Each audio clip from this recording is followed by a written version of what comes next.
Well, let me just make a couple of comments, and then I'd be happy to answer any questions that you might have.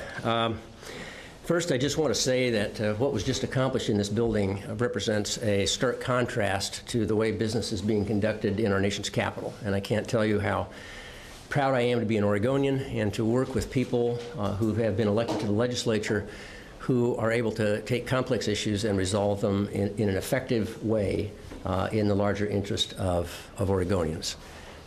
We were able to do what I think a lot of people thought was impossible, and that was to bring diverse groups together through a combination of cost savings and increased revenue, give a big boost to our system of public education, to begin to add back school days and to turn the corner on teacher layoffs, to mitigate tuition increases, to create a dedicated revenue source for mental health and programs for seniors, and to provide targeted relief for working families and small businesses.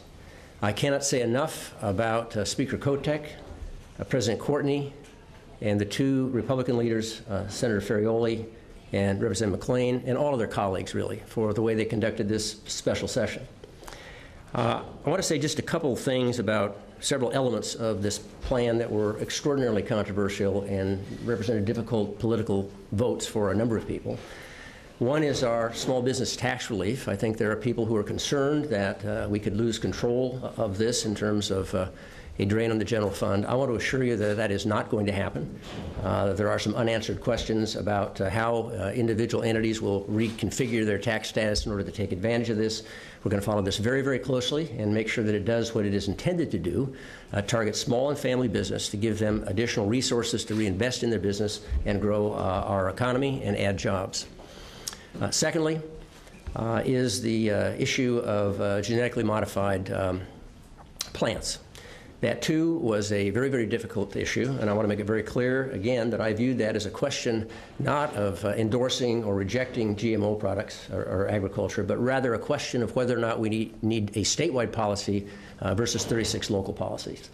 It is my intent to put together a work group shortly after the session to examine all aspects of this issue, from how we prevent the contamination of local organic agriculture with GE products, how we protect areas that are extremely important to be pure from GE products, such as our export market in Northeast Oregon for wheat, to look at issues of labeling, and we will bring legislation to the 2015 session to address those issues. It will be a balanced task force and provide an opportunity for those issues to be aired. The final comment I want to make is about the public employees retirement system. I have said from the start that this issue is not about the value of our public employees or the incredible job that they do. It's about trying to create a sustainable retirement system that still gives us the ability to invest in programs and in education today so our kids are successful tomorrow. To those who believe we're going to come back and take this issue up again, the system, the Oregon system of public retirement, the public employee retirement system is off the table for this governor. We have taken two significant pieces of legislation that have addressed this issue. We have reduced the unfunded actual liability by over 25%. We are done. We are going to move on to other things that are important to Oregonians. Put this behind us, and I think in the spirit of collaboration and bipartisanship that really, I think, characterized this legislative session, I am very optimistic about our future here in the state of Oregon. Governor, what was it like to watch the House today when they didn't have the votes? Well, it was interesting. Having served 8 years as a presiding officer, I thought I didn't hear the gavel fall, and I assumed that we were going to have an opportunity to have conversations with folks, and in fact, that's what happened. Were you nervous? No, I was not nervous. I was waiting in anticipation for that last vote to arrive. What do you think the key was to getting this done in 3 days? I think it was the key was the conversations, the really candid conversations that went on between the four legislative leaders, really over the past, over the summer and over the past few days. And again, I can't say enough about their willingness to sit down and not leave the table and put something together that I think will be remarkably good for Oregon in the long term.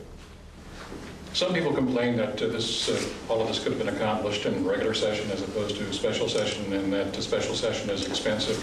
Could you tell us how much it cost, and is the bang worth the buck? Well, you'll have to do the math. There's per diem, basically, for the membership for 3 days. If it could have been done during the regular session, it would have been done. I mean, nobody basically said in June, gee, let's see if we can figure out how to leave this on the table so we can come back, in the fall. The politics were not ripe. I mean, this issue came to a head very late in the session, and the reason the special session was warranted is because we have, in this state, our kindergartners today are the class of 2025. What we passed today will add 2 teachers to the Elgin School District, reducing their class sizes from 30 to 20, giving them a music teacher for the first time since 2008.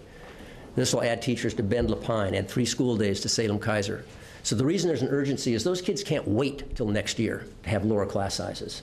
If we want to give our kids an opportunity for success through our educational system, we had an obligation and a responsibility and an imperative and an urgency to get those dollars into this year's school budget, which is what the legislature managed to do. Some are concerned about what happens 2 years from now, though. Where will the money come from to continue this support of education? So 2 things. First, if you look at all the things we've been doing, so they have made a change in the senior medical exemption, which will have an increasing delta of resources available in the general fund.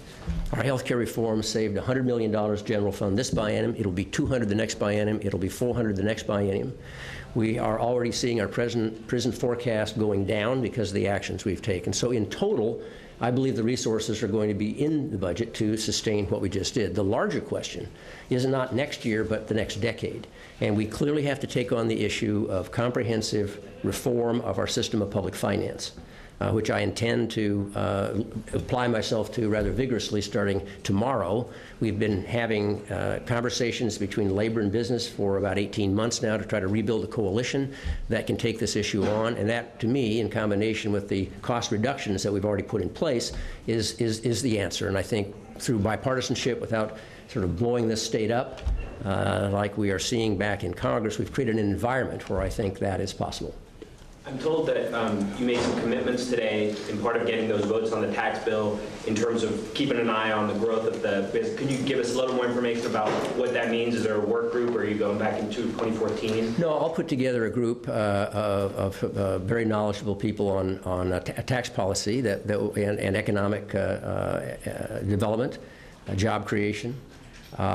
We'll certainly consult with the bipartisan legislative leadership, but the idea is to track this very, very closely and to make sure that the relief is reaching those who need it, that we are targeting, in fact, primarily small and family businesses, that they are getting some additional resources that they can reinvest into their businesses, and, in fact, that we are creating jobs.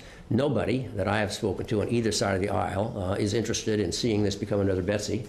And so we want to watch also what the roll-up cost of this is in the future, and we'll hopefully be able to bring information, probably not in the 2014 session, but in 2015, and certainly before the first rate check that's built into the bill. I know other legislative leaders want to talk to you guys too, so this may be one last question. So. This is out of the way. Do you have a desire to do it all over again for the CRC? Well, you know, the CRC is important to me. I think it's important to Oregon. I want to make that happen. We'll be having some conversations with the legislative leadership, but today I'm just going to go home and go to bed. Thank you.